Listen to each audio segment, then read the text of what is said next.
Hello दोस्तों, welcome to my channel. तो दोस्तों मैं फिर से आया हूँ ज़िंदगी आस्के का 10वां पार्ट लेके।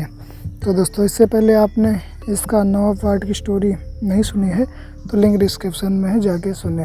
चलो स्टोरी शुरू करते हैं। पंडित जी ने दरवाजे पर ही पहला मंत्र जल का छिड़काव किया, फिर साथ में लाए हवन पात्र में मंत्र फूंक फूंक कर कड़े रखने लगे।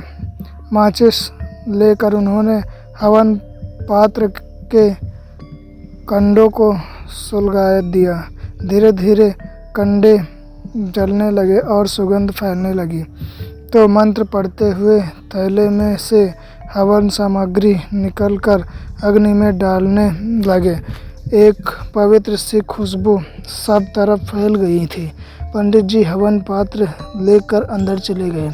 इस बार उन्हें झटका नहीं लगा। राहत की सांस लेते हुए वो आगे बढ़े तो देखा कि राजी के कमरे का दरवाज़ा बंद था।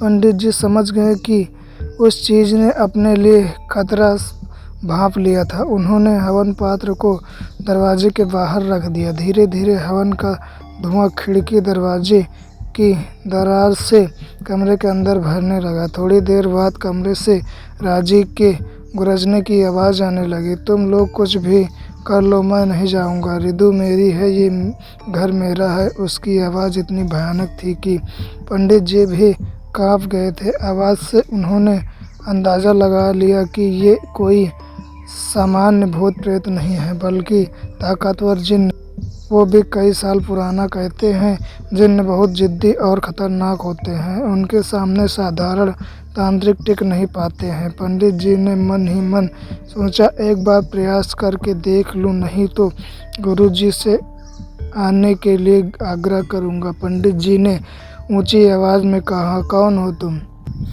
कहाँ से आए हो? अंदर से घरघराती आवाज़ में हंसी की आवाज़ आई।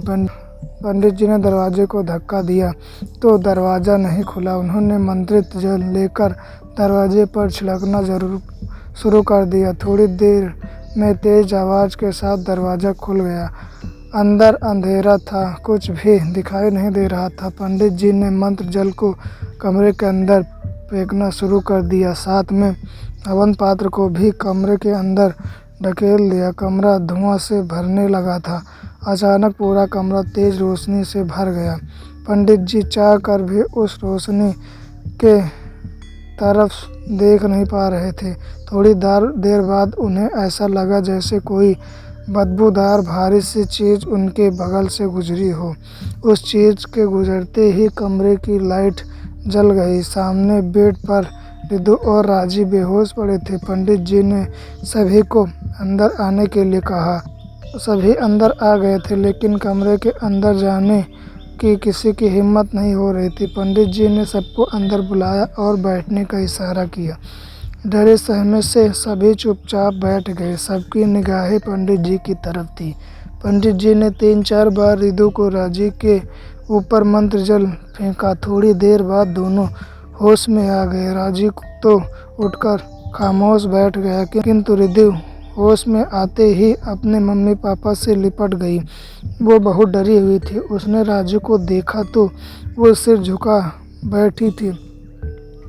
तो दोस्तों आगे की स्टोरी कल, तब तक के लिए बने रहिए हमारे साथ। और जिन लोगों ने मेरे चैनल को अभी तक सब्सक्राइब नहीं किया है तो जल्दी से करें।